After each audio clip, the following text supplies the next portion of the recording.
Good morning, people. Good afternoon. For some people, it's evening. For some people, it's afternoon. For me, it is morning. It's been a relentless night. It's been relentless 10 months in working in close forensic investigation following the, sales process for Manchester United. And yesterday, while we did a smashing podcast with, Paul White and myself, after that, a lot of things happened. I didn't want to come out and say anything. I wanted to check, as we always do, follow the money, speak to the people close to the 92 Foundation to confirm if this story has legs or no legs, just to keep the powder dry in a certain sense. But I'm going to present you with my personal findings, the reason why I think this is true. So stick around, have a drink of your coffee, and I'll be back in 10 seconds.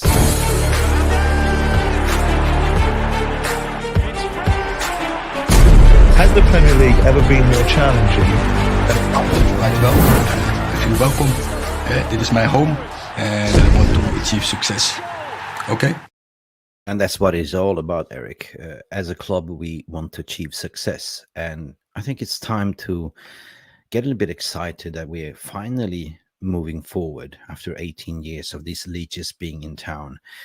Yesterday, a lot of things came out in the ether, in social media, and it kind of gave you a little bit of a hope. There was publications coming out to say that Sheikh Jassim has been the winning bid. But nothing's coming out in the British press because they've been silenced. They're stunned. They don't know what to say. There's really a couple of facts that I want to point out. And, I wouldn't go out and raise my hand after doing numerous podcasts and providing a voice of reasoning without being almost 100% sure that this is correct.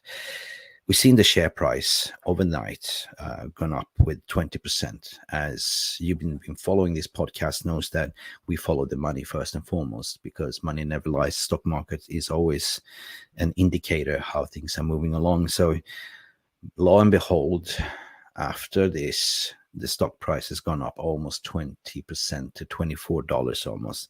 That's creating about $1 billion in added on evaluation to Manchester United PLC. So something is definitely moving. Somebody has some information.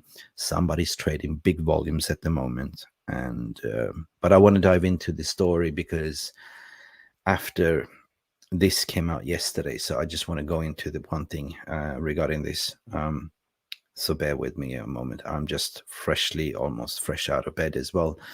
But it says Arabian Business also came out yesterday, which in the region, saying that Manchester United sale of Qatar Sheik Jassim wins the bid for Premier League. It says the report, right?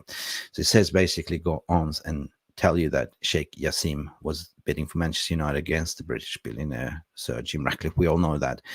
Qatar Sheik Jassim bin Hamad Al-Thani has reportedly acquired Manchester United, has reported to acquire Manchester United. Sheik Jassim was bidding for the Premier League against the British billionaire Sir Jim Ratcliffe.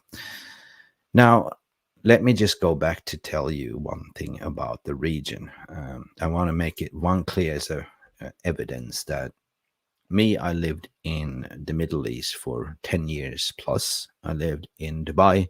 I worked in Qatar. I worked in Saudi. And one thing that you should know, that in the region, these kind of stories can only be published by the approval of the government itself, that it's okay. Point number two, publishing misinformation in the region is a criminal offense and jail time. So why would those two go out and publish? I mean, I'm talking about the tweet that came out yesterday, to confirm this. And this sent the shockwaves was Al-Watan, that announced on Twitter.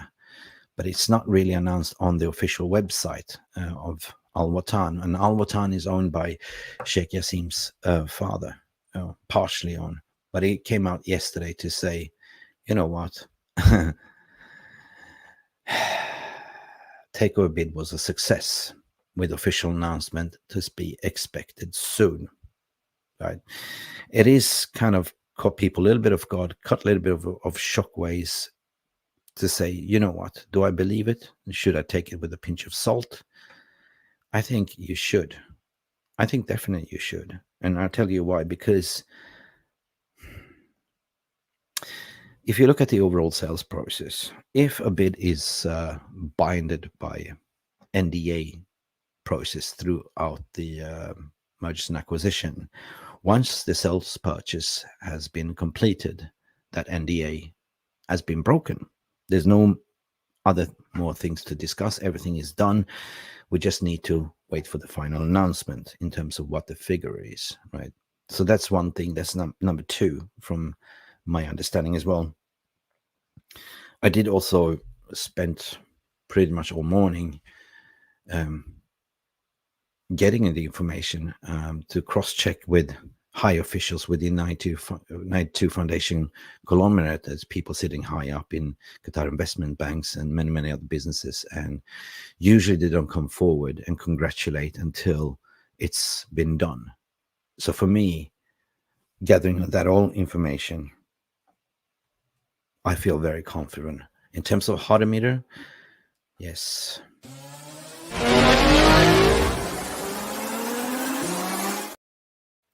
In terms of heart meter for me right now, as a person that likes the logic reasoning, coming out to raise my hand to say, based on all this factual evidence, based on speaking to a lot of people within the 92 Foundation, looking at the financial spikes prices, one can only say that this is completed, right? However, you can say done deal in a certain ways that everything's been agreed, but just waiting for the announcement. So therefore, I'm treading with a little bit of a cautious to say, you know what, you can always say that you have the evidence, you have cross-checked with everyone that 92 Foundation is the winning bid and it's been agreed. But as what we always say, it's not 100% until it's announced, if you know what I mean. As a fan, of course, we've been all hurt by the Glazers, and whenever we bought a player, everyone seems to know it, but the club seems to delay it to announce it a couple of more days later. I've been always focusing to say for the past 10 months I'm super tired, and I feel a little bit surreal that is this really happening? It's like a dream. Just pinch me, right, if this is really happening. But the main objective has always been Glazers out, full sales only. And I cannot wait for this new dawn, new page to take place. We as Manchester United fans deserve it. We 100% deserve it. We've been mistreated for way, way too long. We need to turn the page, invest in the infrastructure, invest in the club, be a club again, and compete for all the major trophies to win everything that we can. In terms of what British media and press has been fearing, there's another story. We've been covering that. But rest assured that we will not forget what crap they've been writing about us. Now, when it's going to be announced, that's the million-dollar question. Who will be announcing it? Certainly not the British press, from my understanding. It might be Bloomberg. It might be one of the Financial Times magazines. But all in all, the Rain Group's responsibility is also to write up the statement, and how it's going to be presented through a press conference or through a statement through the club website. We are waiting for that. It's time to hand over the keys. Am I giddy? I'm starting to feel a bit Qatari now. Actually, a whole lot of Qatari. After studying everything, comparing apples to apples, thousands of voluntary hours. It is real. Well, I give it a 99% almost right now, unless something really, really dramatically happened. But based on the factual evidence that it's a criminal offense to publish misinformation in the region, in the Middle East region, based on the fact that my high executive sources has also confirmed and congratulated also, that's another thing that gives me confidence. And